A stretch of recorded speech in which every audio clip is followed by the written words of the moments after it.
Good evening. Thank you for watching this virtual lecture event hosted by the Institute of World Politics. For those of you who are new, IWP is a graduate school of national security and international affairs. We have 5 master's degree programs, 18 certificates of study, and a new doctoral program. We also offer the opportunity to take a single course without having to pay an entire semester's worth of tuition cost. One can also audit such a course at a much less cost. If you're interested in learning more about us, please visit iwp.edu. This evening, Dr. Ken Masugi will be giving our annual Constitution Day lecture to celebrate and commemorate the signing of the Constitution, which took place on September 17, 1787. Dr. Masugi is a senior fellow of the Claremont Institute and a senior contributor to the online journal American Greatness. He is also a lecturer in government at the Johns Hopkins University Center for American Government in Washington, D.C. He has served 10 years in the federal government as a speechwriter for cabinet department heads and special assistant for the then chairman of the Equal Employment Opportunity Commission, Clarence Thomas. Dr. Masugi has co-edited or co-authored a dozen books on American politics and political thought. Dr. Masugi, welcome and thank you for being with us today. A hearty thanks to the Institute of World Politics for inviting me to address this serious audience in honor of our Constitution. I have known the Institute's founder and president, John Lanchowski, well before I came to Washington to work for Clarence Thomas back in 1986. John has remained an inspiration and mentor to me ever since, as he has to many of you. Thank you, John, and IWP staff for your kindnesses. This year's Constitution Day comes at a fearful time for friends of constitutional government. Some now even fear its collapse, whether by raging mobs or scheming lawyers. Either way, whether by force or by fraud, from fists or from sophistry, tyranny lurks to replace constitutional government. Natural right is threatened on all sides. This division stems from a stark question. Is America a land to be proud of or ashamed of?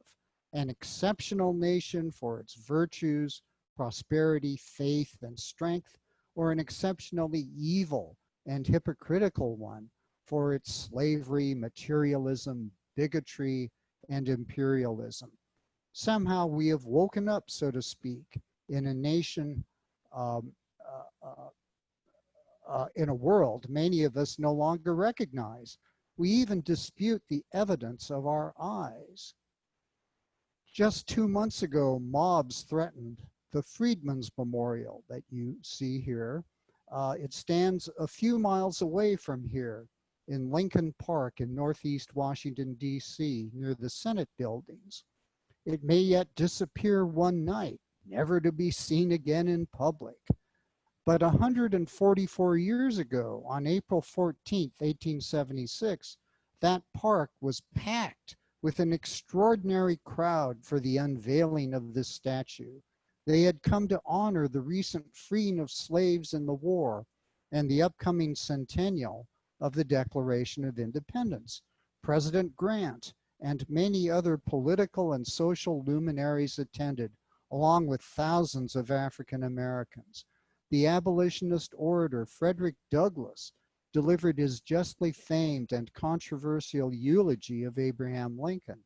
They may well have been the largest racially integrated crowd to include an American president and addressed by a Black American until the inauguration of Barack Obama. Financed by contributions from freedmen, including Black Civil War veterans, the commission had worked with an American sculptor on the design. The freed slave was modeled after a former fugitive slave, originally proposed as kneeling. The muscular man is clearly rising, broken shackle on one wrist, his head and eyes focused forward. This man is no more kneeling, as critics claim, than sprinter Jesse Owens was kneeling to Hitler before he won 4 gold medals at the 1936 Olympics 60 years later. Yet controversy remains even when none should exist. Are we incapable of distinguishing between servitude and freedom, between someone acknowledging the sovereignty of God and the worship of a man, but the question becomes more than rhetorical when we reflect on American history. The American founders, after all, protested being slaves of the British, even while owning slaves, and the abolition of slavery took place only after the bloodiest war in American history. We today are confused about slavery. Today it has become synonymous with racism, oppression, income inequality, marriage, poverty, and childhood. I would reply to today's emphasis on anti-racism with a discussion of anti-slavery. And for that, we must return to slavery's original meaning and the man who did the most to end it, Abraham Lincoln. Keep in mind that Lincoln's entire approach to abolishing slavery is characterized by distinguishing it from issues of race. Today's race-obsessed understanding of American slavery produces perverse policies and attitudes consumed by passion. But equality is not a passion. Treating equality and the issues around it as defined by passion hinders our understanding this profound subject. It requires instead reason. In my remarks today, I can only hint at the depth of the American concept of equality, which we approach through its denial in slavery. Lincoln declared that if slavery is not evil, nothing is. He would be neither slave nor master. Just keep in mind for now that Lincoln's succinct definition of slavery, you work, I eat. You work, I eat. This lies at the heart of what he meant by equality of natural right. This definition of slavery, which Lincoln gave in his July 10, 1858 celebration of the Declaration of Independence, will produce much clarity about the Civil War, the American founding, and the nature of constitutional government. The core of American political history, I will argue, has been a struggle against the different guises taken on by the perpetual party of you work, I eat. At this point, I am tempted to call the rest of my lecture, You Listen, I Speak, but I will leave generous time for questions, so I am absolved of any charge of attempting to enslave you, my wonderful audience. Now, the word slavery makes its first appearance in the Constitution in the 13th Amendment, adopted in December 1865, months after the end of the Civil War. It is brief. Section 1. Neither slavery nor involuntary servitude, except as a punishment for crime whereof the party shall have been duly convicted, shall exist within the United States or any place subject to their jurisdiction. Section 2. Congress shall have power to enforce this article by appropriate legislation. Let's begin from the most elementary fact. This is the Constitution's first mention of slavery, that is, of the word. Before the 13th Amendment, there is no mention of slavery, of masters, certainly not of race or sex, in the Constitution. There was never any need for federal constitutional amendments to allow women to vote or hold federal office, or for an African American to be president. But an anti-slavery amendment was essential to prevent one human being from owning another. This alone tells us the difference between slavery and various natural distinctions. Lincoln pled for unity in the face of 7 states that had seceded during the hapless President Buchanan's remaining days after the election. Throughout his speech, Lincoln appealed to legal and moral logic, his oath of office, and the need for political compromises. Less remembered is what happened that very morning of the inauguration. Following an all-night session, the Senate approved by 1 vote the 13th Amendment and sent the House-approved measure to President Buchanan and to President-elect Lincoln, who would be inaugurated at noon that day. This 13th Amendment, he said, declares that, quote, the federal government shall never interfere with the domestic institutions of the states, including that of persons held to service. Lincoln voices no objection to it. No objection to this euphemism for slavery? What in the name of the planet of the apes is going on here? We need to keep in mind what Lincoln would later say. My paramount object in this struggle is to save the Union, and is not either to save or to destroy slavery. His having no objection is a lawyer's dodge. That does not mean I endorse. Lincoln's immediate concern in his first hour as president was less to prevent secession, but to make it morally indefensible, even more wicked than slavery. Secession would destroy the freedom of self-government, which means in turn elections and democratic procedures.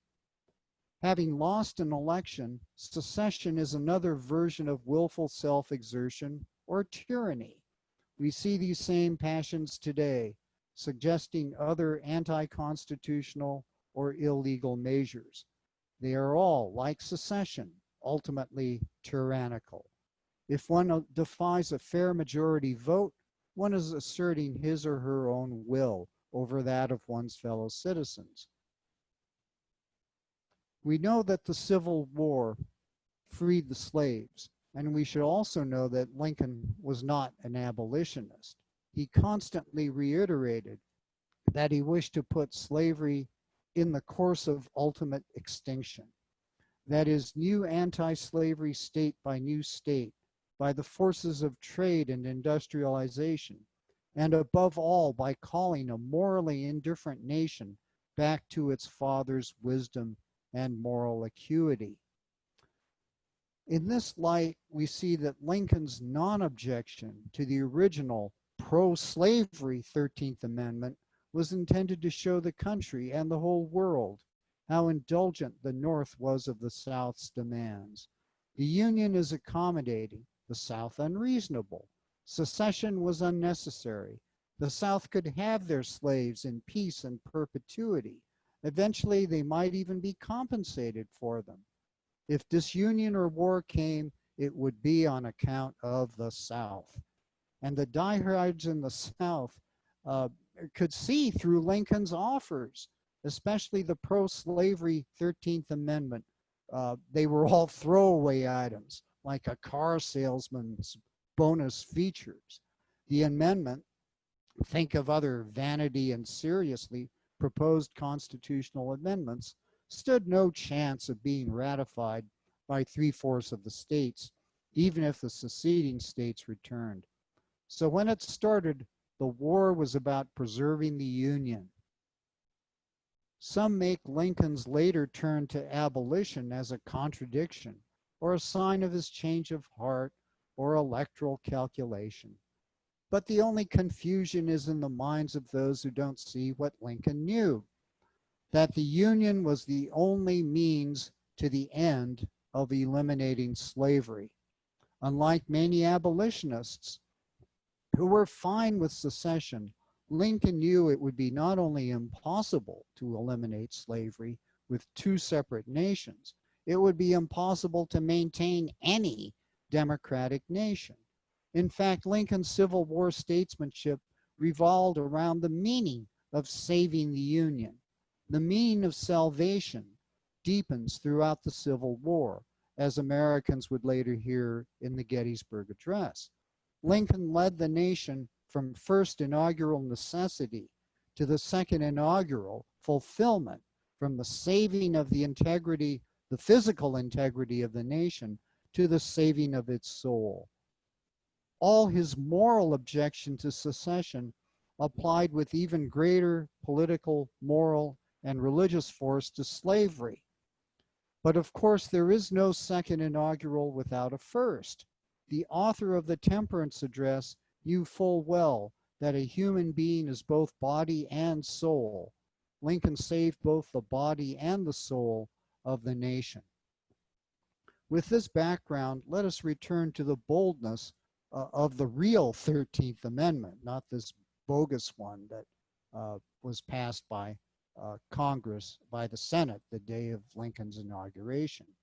The Constitution's silence on slavery led to the language of the notorious Three-Fifths Clause, which counted slaves as three-fifths of free persons for the purposes of establishing taxation and representation.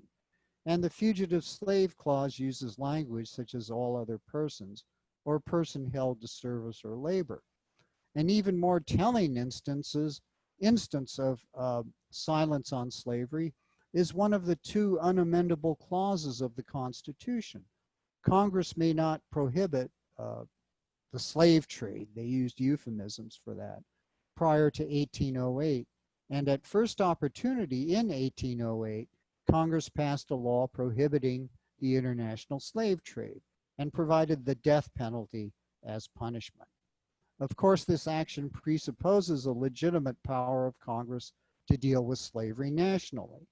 Such fears characterized the slave states' resistance to national power generally. The founders' refusal to mention slavery in the Constitution was quite deliberate. The founders all thought that slavery would die out. They eliminated the slightest hint that they approved of slavery while not abolishing it. Surely the Declaration of Independence played a major role in this view. The document that brought forth the new nation also made the inequality of slavery illegitimate. No one consents to be a slave. The Declaration's clauses denouncing the specific practices of British tyranny, for example, proliferating bureaucrats and taxing without representation, exemplified the new Americans' spiritedness on their own behalf.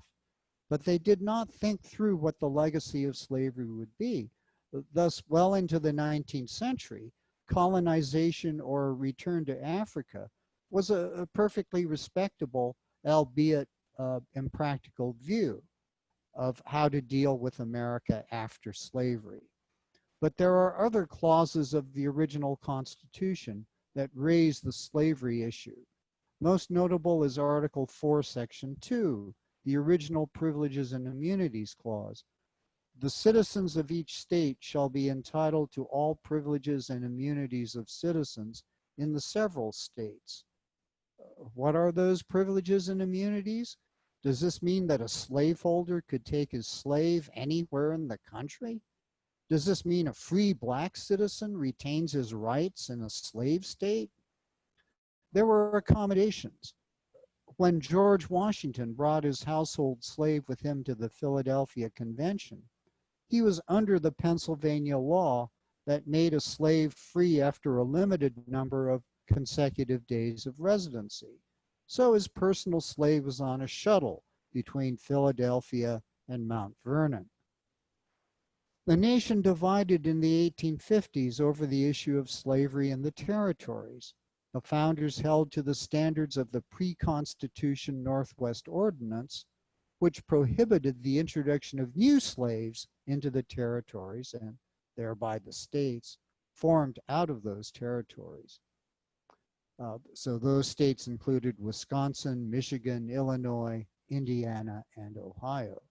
But anti-slavery did not mean political equality. Some of the states formed from the Northwest Ordinance would later prohibit the entry of free blacks, as well as black slaves. Forget about voting and other rights, too, for blacks. But there were no anti-slavery provisions at all for the new southern states to the west of Georgia. No political party continued the moral opposition to slavery of the Federalist Party, which dissolved after Jefferson's triumph in the election of 1800. The Democratic Party dominated national politics until 1860, interrupted only by two Whig military hero presidents and prominent Whigs such as Daniel Webster and Henry Clay. The national institutions, presidency, Congress, courts, defended slavery, and a growing pro-slavery school of thought developed centered on Thomas Jefferson's loving creation, the University of Virginia. Thus was elevated centuries of practice, mere economic self-interest, and the pride of owning slaves to an exalted position. Those who held to the older view of the founders that slavery was wrong, but should not be uprooted immediately, were left with little national voice. For example, John Quincy Adams or John Jay during the Missouri crisis. The new alien force, which rejected the founders' natural rights beliefs and drew on German historicist philosophy for intellectual justification, was finally met by the rise of the Republican Party. Yet one should not mistake the Republicans for a pure abolitionist party. In its first national platform, it condemned those twin relics of barbarism, slavery and polygamy. It drew strength from the collapsing Whig Party's internal improvements policy and from the growing temperance movement. Anti-immigrant and anti-Catholic know-nothings came to the new party. Lincoln would berate the know-nothings in private, but would make Irish jokes in his speeches. The Republican Party was not a seminar on Aristotle. It follows that, campaigning in his 1858 Senate race against Stephen Douglas, Lincoln had to attract voters who wanted to keep blacks, free or slave, out of Illinois. Meanwhile, Douglas demagogued that Lincoln supported sexual promiscuity among the races. Against this reliance on what he labeled as natural disgust, Lincoln had to argue for natural right and against its denial in the phrase, "you work, I eat." But to the South, Lincoln was an extremist. The Southern states did not even permit him to appear on their 1860 ballots. This underscores the oligarchic nature of the South and its fear of being governed by the consent of the governed, a principle, of course, denied by slavery. Despite the growing differences, Lincoln was generous toward the South. "They are what we would be," he reiterated to Northern audiences. "The South is not totally debased. The North is not totally enlightened. Far from it. And both North and South benefited economically from slavery. Yet both condemned the slave trader as evil. They could be morally closer than the abolitionists or pro-slavery zealots preached." The South concluded that the expansion of the United States into the West would only increase the states hostile or indifferent to slavery. Once secession took place, war was the only answer. Keep in mind the rest of the world was watching. The divided republic could not remain a free nation when imperialist powers threatened. Britain, France, Spain, and even Russia had claims on North America. They would play off the American nations and perhaps even individual states against each other.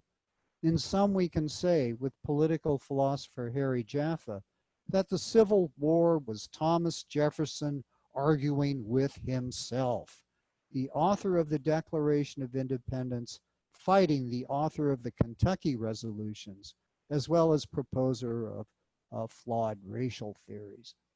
Lincoln summarized the necessity and the nobility of the Civil War in his July 4th, 1861 special message to Congress following the Confederate attack on Fort Sumter. In closing his war message, Lincoln wonders, why does the Confederacy not begin its Constitution with "we the people"? Instead, they replaced it with "deputies of the states." Lincoln clarifies, "This is essentially a people's contest," he said. "The leading object is to elevate the condition of men, to lift artificial weights from all shoulders, to afford all an unfettered start and a fair chance in the race of life. Yielding to partial and temporary departures from necessity, this is the leading object of the government for whose existence we contend." Without mentioning slavery, Lincoln made the purpose of the Civil War an unfettered start and a fair chance in the race of life. We could examine numerous instances of Lincoln's statesmanship advancing the purposes of the 13th Amendment throughout the war. But let's examine the most important, the Emancipation Proclamation. Often mistaken for an emancipation of all slaves, the Emancipation Proclamation of September 22nd, 1862, actually issued on January 1st, 1863, synopsizes Lincoln's strategy and principle. Of course, it was attacked then and today as a worthless gesture, not actually freeing any slaves. In the same vein, the proclamation could not have succeeded in its grand object had it freed any slaves in the Union. Its moral success rested on its appearance of moral indifference.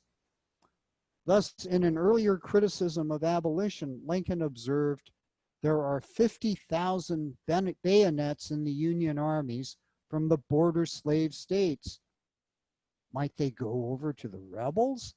The Union cause would be lost without the slave states of Kentucky and Maryland, and with the slave state of Missouri no longer neutral. Lincoln was reported to have said early in the war, I hope to have God on my side, but I must have Kentucky. The Union Army victory at Antietam, not far up the road from the Institute here, on September 17th, would permit the proclamation of September 22nd. That victory meant the coalition of free and slave states would hold against the secessionists. The war's objective of affording all an unfettered start and a fair chance in the race of life might now begin to be fully pursued. Even here, Lincoln had to proceed cautiously. The proclamation was an executive order, not a law, following from his power as commander-in-chief. You know the controversy about executive orders. It was a war measure, controversial in the North and especially among pro-Union Democrats. The proclamation, therefore, must not free any slave in any loyal state, Kentucky, Maryland, Missouri, or later on West Virginia, or in the parts of the South where the Union Army prevailed, as in Louisiana and Tennessee. It covered only those areas involved in war. What would such an extension of presidential war power mean? Previously, Lincoln had forbidden his generals to free slaves in Missouri and Kentucky, despite the benefit of depriving the enemy of a resource. The military was liberating slaves as it advanced. But now with the proclamation, the fugitives for freedom were protected by the national government. And the military could entice slaves to free their masters, weakening and demoralizing the Southern war effort. As the war became lost, the South had to propose emancipation to recruit slaves into its armies. The Union boldly spread word of the proclamation among the slaves. In Florida, an army unit of freedmen was sent on a covert mission to spread word of the proclamation to plantations and thus encourage slaves to free. Of course, masters feared retribution and even massacres from their freed slaves. Thus, what the Declaration of Independence had made a reason for independence, the British tyrant encouraging domestic insurrections, had now become a means for restoring the principles of the Declaration.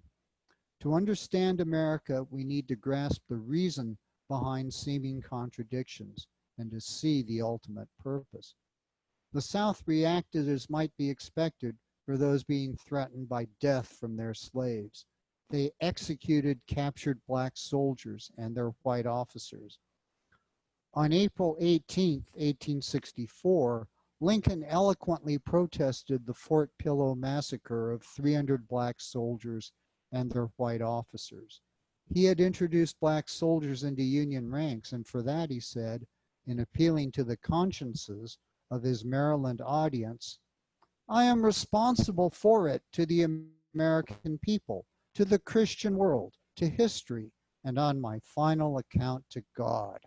Having determined to use the Negro as a soldier, there is no way but to give him all the protection given to any other soldier. Lincoln was saying that the laws of war and of natural law apply to black soldiers' decent treatment by both South and North. This states plainly what he had said poetically in the Gettysburg Address and what he would say in his second inaugural. The black soldiers were part of the proof for the truth of the proposition that all men are created equal. Lincoln's radicalism is found in his conservatism. He is radical in returning to the ways of the fathers. In summary, the 13th Amendment affirmed in peace and for all America the Emancipation Proclamation's wartime measures. The amendment transformed the entire document from one that tolerated slavery to one that rejected it, and thus conforming it to the Declaration. There are no slaves without masters, so in eliminating slavery, the 13th Amendment necessarily dissolves the class of masters. Indeed, it destroys the oligarchy that had ruled the South and thus liberated most Southern whites as well as slaves. To review its achievement, the 13th Amendment was not merely an addition, but a change of the entire document. We can note a few specific changes in the original Constitution. Of course, it made the 3/5 clause unintelligible, but perversely, it increased the power of the South in the House of Representatives because the freed blacks were now counted in full and not 3/5 of their number. It stripped Article 4 of any pro-slavery meaning.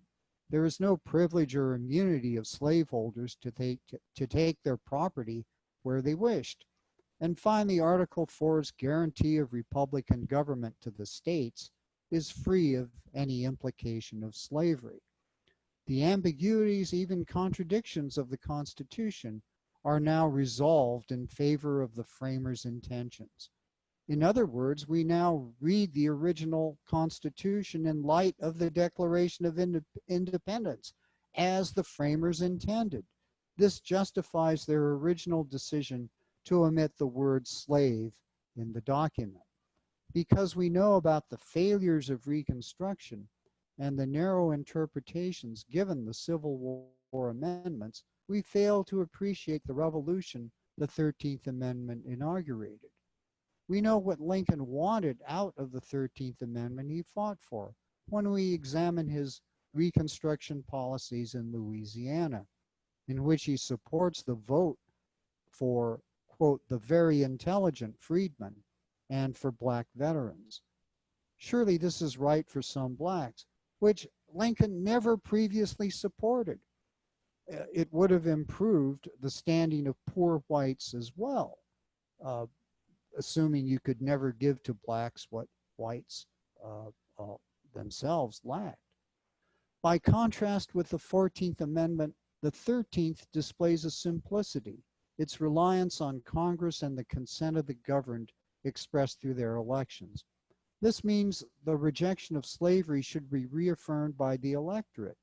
Arrogant courts or an imperious executive should not act on their own, even for just purposes, though that remains possible. This reliance on public opinion was perilous for the freedmen, but puts the focus on what democracy and its statesmen requires. Thus, a study of the amendment's ratification debates, while important, also needs to take into account what was done under Lincoln's authority during the Civil War from the first inaugural on.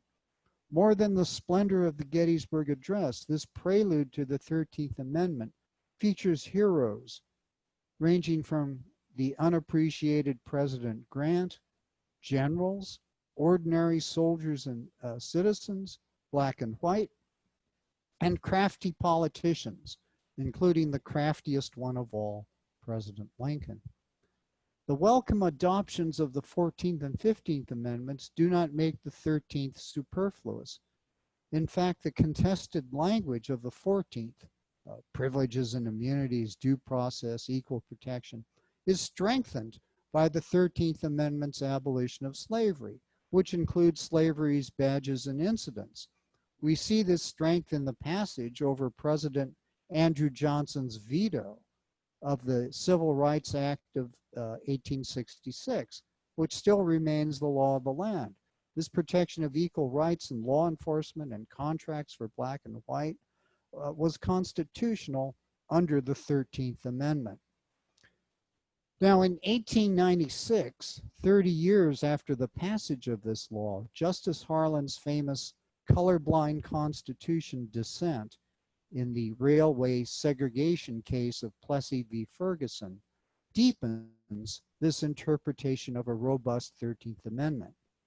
In his dissent, he recalls the service of black soldiers in the Civil War as a down payment toward universal civil freedom.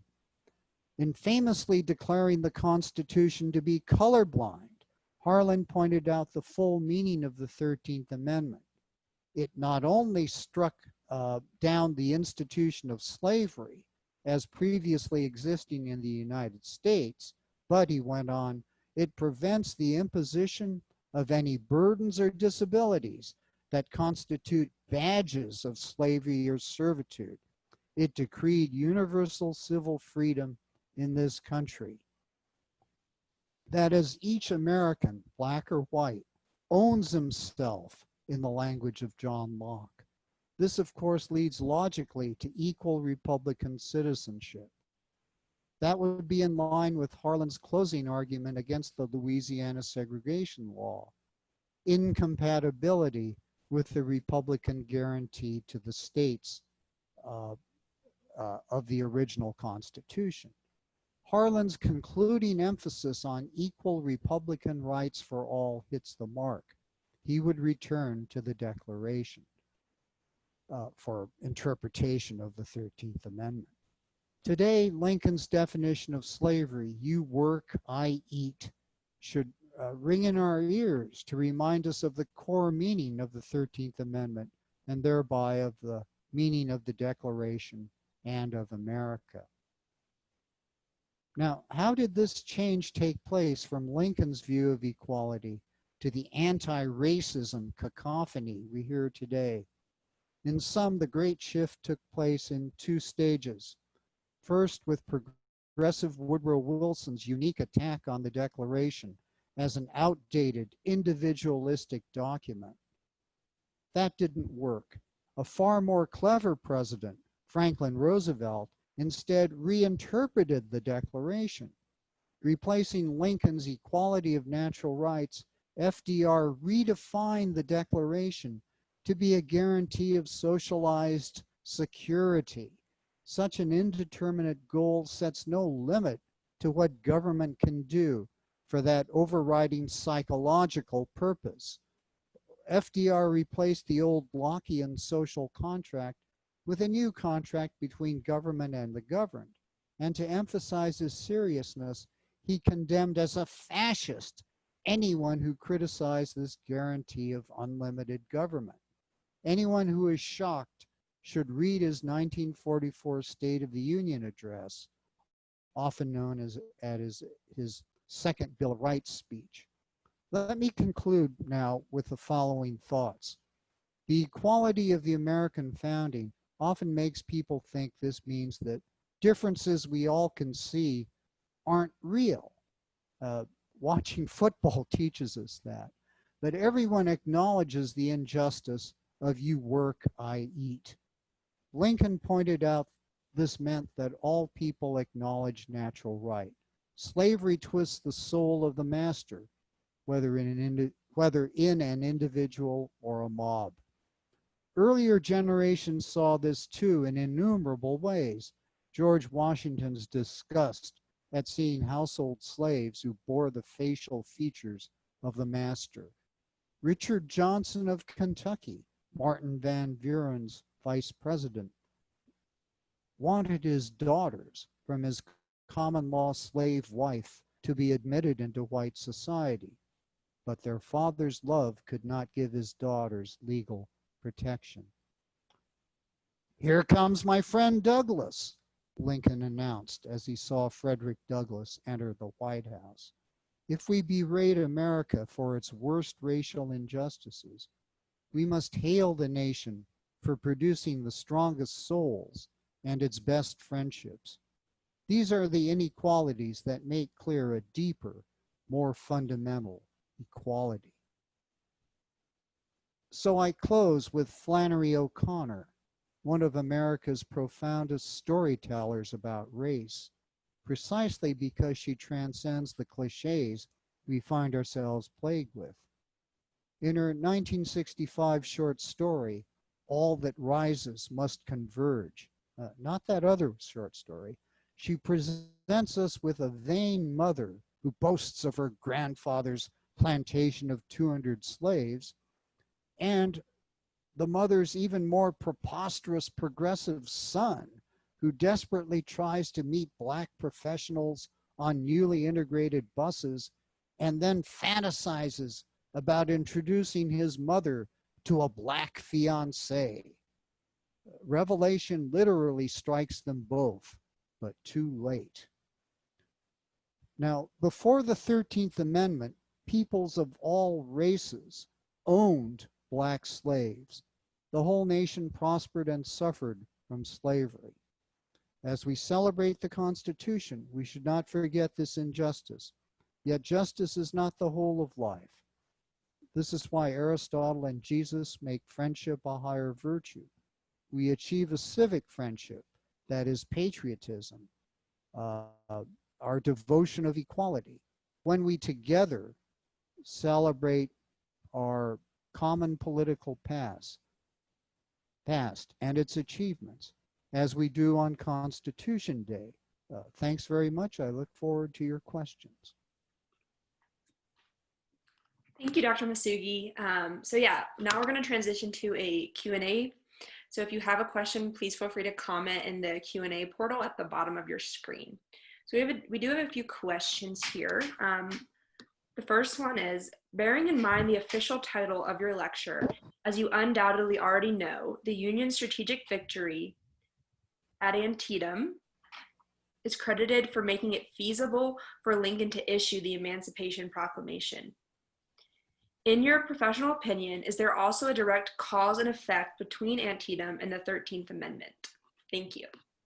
Well, there was still a lot of distance to go between the Emancipation Proclamation and I don't think we the can hear 13th. you.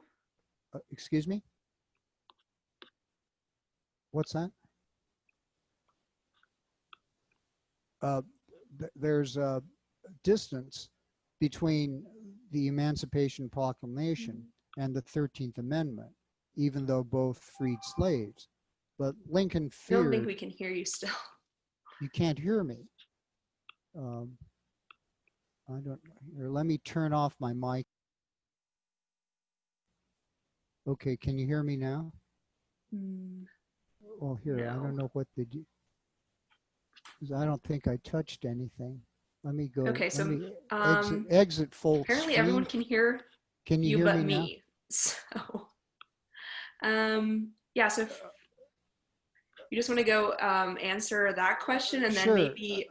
Obviously, Lincoln was concerned that after the war, there was at least the theoretical possibility that the slave owners would attempt to get their slaves back. And so far as we know, even following the Emancipation Proclamation, that was never successfully done. That is, all the slaves that were freed during the war were freed forever. I don't believe there was ever an instance in which those slaves were ever returned. I mean, who would enforce such a law? What the coming of the 13th did, and you know this movie, Spielberg movie that has a lot of drama in it and so on. but that does show you Lincoln's cleverness and his commitment to making sure that this achievement of the Civil War uh, was to continue in perpetuity. General Pulaski issued an emancipation order freeing slaves in Georgia before Lincoln issued the Emancipation Proclamation. I believe it was his order number 7, but he was ordered to withdraw it. Can you speak to this? Yeah, well, I referred to Missouri and Kentucky, where Missouri especially, where generals were liberating slaves, and Lincoln shut it down immediately because he wanted to make sure that the other southern states that excuse me the other slave states that were contributing arms to the Union cause did not become alarmed. And so that principle would hold true. General Pulaski, that was the revolution, I think. Are you confusing a couple different things? Is that there's General Pulaski was active in the, unless there was another General Pulaski on, oh, I'm sorry. Yeah, you're right. Um, uh, uh, so yeah, so my state, I'll rest with my statement then that Lincoln was being very strict about generals on their own emancipating slaves because he wanted to make absolutely sure that it was the Union cause that prevailed throughout the first year or two of the Civil War. That's a good question. Thank you. Let me, before other questions come up, just let me say this.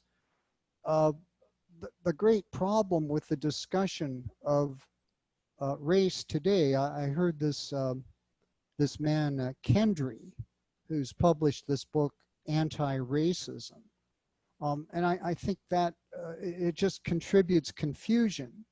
His emphasis on, well, you can't just uh, propose policies, but you have to be actively anti-racist. And that's the new neutral stance, because you can't be neutral toward this great evil of racism. Well, that's just a form of fanaticism that Lincoln denounced in the Temperance Address, which is a really wonderful speech because it shows Lincoln as a satirist, as a great analyst of human nature. Uh, the Temperance speech is looks on the surface as a person as a speech denouncing alcoholism or drunkenness, but in fact it's a speech. Enter your participant ID followed by pound. Otherwise, it's a speech denouncing not just people who are drunk on alcohol, but a speech that denounces people who are drunk on power. And he does it in a very, I shouldn't use the word denounce, it's a wonderful critique of that world.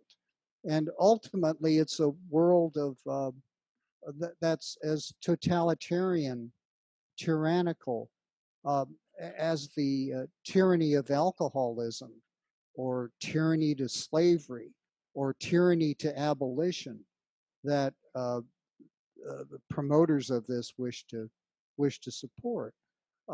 And so he's not saying just relax and allow evil behavior to proceed.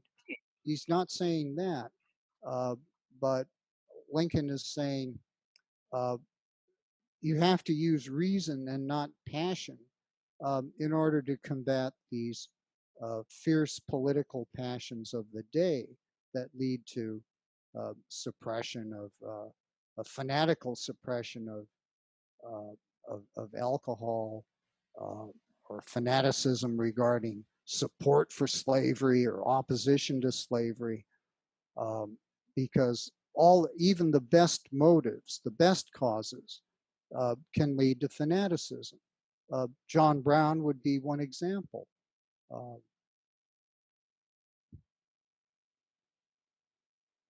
Okay, let's see. I don't uh, spot any questions in the queue. Ah, here.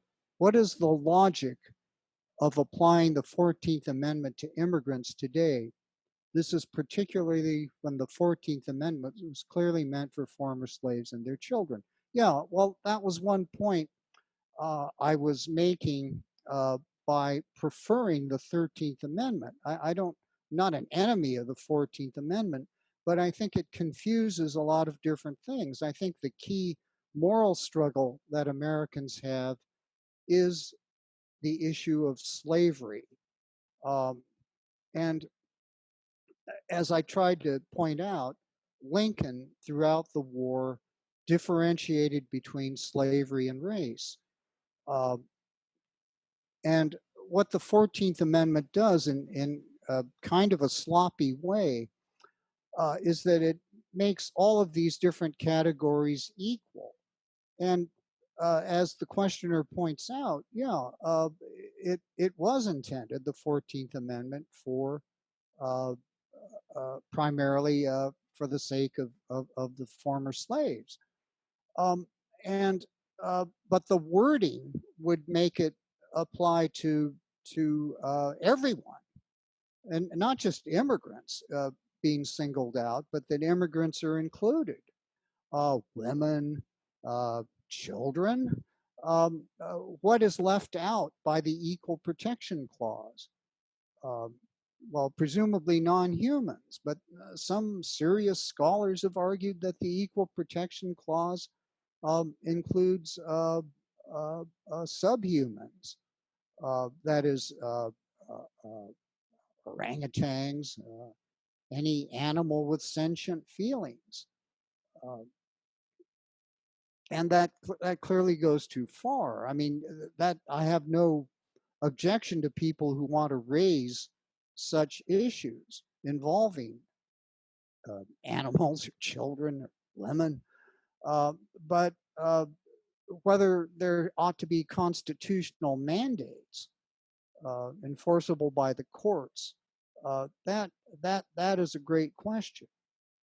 Um, and also on the 14th Amendment, there's also this birthright citizenship issue, and that I'm no expert at. I just point to the original Constitution's text when it posed requirements for presidency, um, and what a president has to be is a natural born citizen. Now, at the time the Constitution, and you had to be resident, presumably consecutively, for 14 years in the US. Now, presumably, well, not presumably, George Washington was clearly not a natural born citizen, because natural born didn't simply mean you were born on the soil. That would be ridiculous. Um, George Washington was born a subject of the British Empire. Um, um, he had to be naturalized as a citizen. And so the what happens with and but there's an additional requirement to be president, and that is uh, to have 14 years of residence in the U.S. And so clearly, what was intended, and you see, subtract 14 years from 1788, and you get before the American Revolution. And so the whole idea of the of that clause of the Constitution concerning the president uh, was a sense of loyalty. Are you a part of the social contract? That's the key. Are you a part of the social contract? Not simply whether you were born on American dirt. I mean, there's nothing sacred about American dirt as much as we'd fight, bleed to defend it. Um, so therefore, simply being born on American soil, uh, and but actually being of a child of say these these people, these mothers who come in just to give birth, so their child could have American citizenship. I mean that I think the founders would be horrified by that, and I think that's not commanded by the 14th Amendment. And my own view of this is that uh, while immigrants, I think America's prospered a great deal from immigrants, even though there's a downside as well. The way to judge this is not by constitutional fiat, but rather by uh, uh, uh, relationships with the nations in particular. It gets complicated, of course, but that makes far more sense than using a simple rule. Well, if you're a human being, you're in. Excuse me, regardless of how you got here.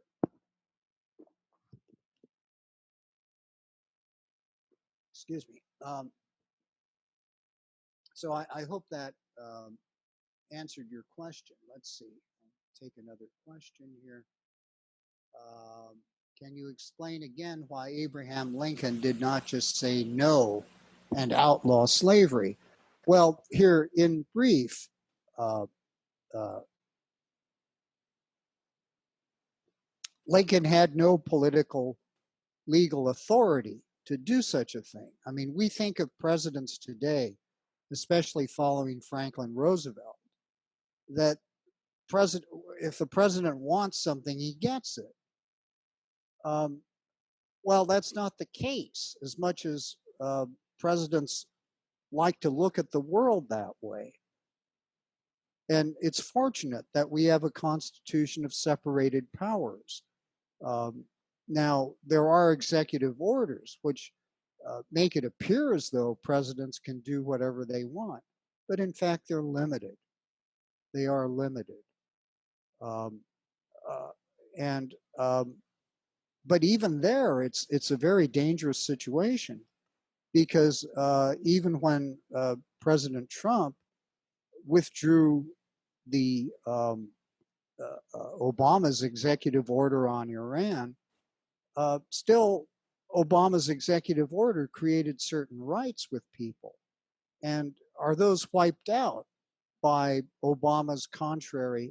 Trump's contrary executive order? And so the courts fight over these things. So you wonder whether we are, in fact, being ruled by decrees instead of being ruled by laws. Um, what President Lincoln could do is reinfuse America, reinvigorate America's moral objection to slavery. That he never wavered on. He was consistent with. He sometimes had to minimize talk of it in order to, for example, in the first inaugural, stress the unity of the country and the need for that, because not all people agreed with him on the moral question. People agreed, for example, as I said, that the slave trader is the scum of the earth, uh, but uh, they tolerated that such people anyway. At least the South did. But that slavery we were stuck with. And I ask students all the time, undergraduates, well, you think you would have gotten rid of your slaves? And they all say very confidently, yes, but I don't know, how often have you given away property worth, say, $20,000, $15,000 in that range, with no expectation of any repayment or return? And the person you free one day can come back and murder you the next day. There's always that possibility. So as Jefferson put it, we have a wolf by the ears, and we can't let it go. And holding on to it is a pretty questionable issue as well. Uh, So I mean, I could, well, oh, there's another question here. I believe it's important to emphasize the Three-Fifths Clause was a compromise by the Union with the South. South wanted to count the slaves. Yes, yes. Union was willing to count the slaves if they were freed, and freedmen were given the right to vote. The South didn't want to give freedom to slaves, and therefore the Republicans insisted that slaves should be counted at 3/5 of a person with the sole aim of giving slaves full freedom. Frederick Douglass spoke to this in detail. It's worth highlighting this. Do I agree or disagree? I I doubt that I disagree much with Frederick Douglass. And that I think you state, you flesh out very well uh, some of the alternatives here regarding the Three-Fifths Clause um, and why it came to that.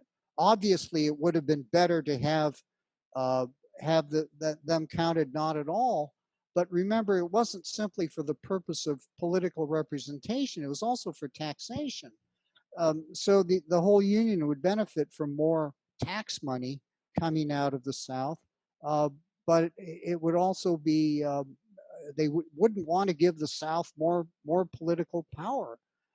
And you're right to emphasize, this is a very good point, that is that the northern states um, would count the slaves if they were eventually freed and given the right to vote. But I'm not even sure about that because uh, Douglass often always emphasized that the freedmen should have the right to vote.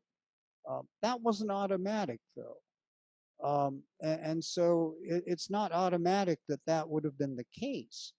Just because you're not a slave doesn't mean you have all the rights of white people at that time.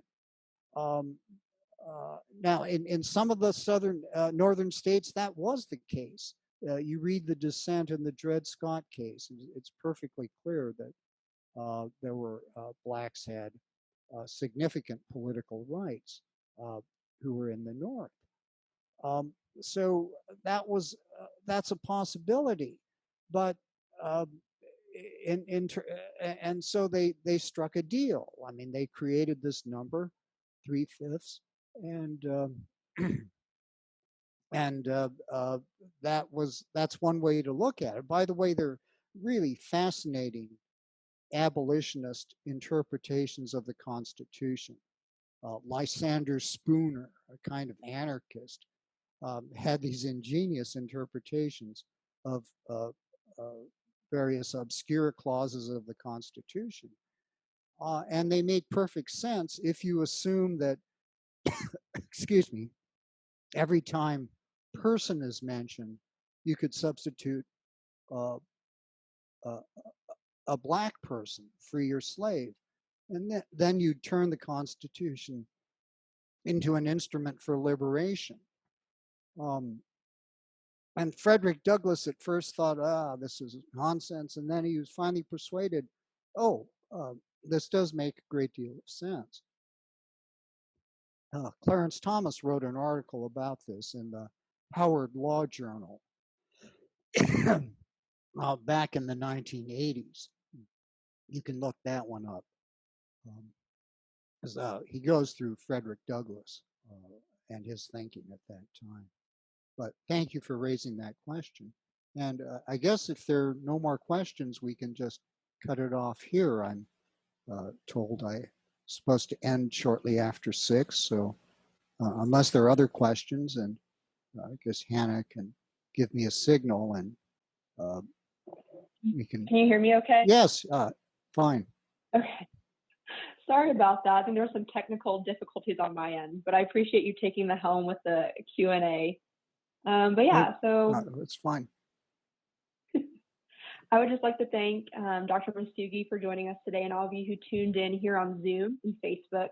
If you're interested in attending other upcoming web events, supporting IWP, or applying to one of our graduate programs, please go to iwp.edu. Again, that's iwp.edu.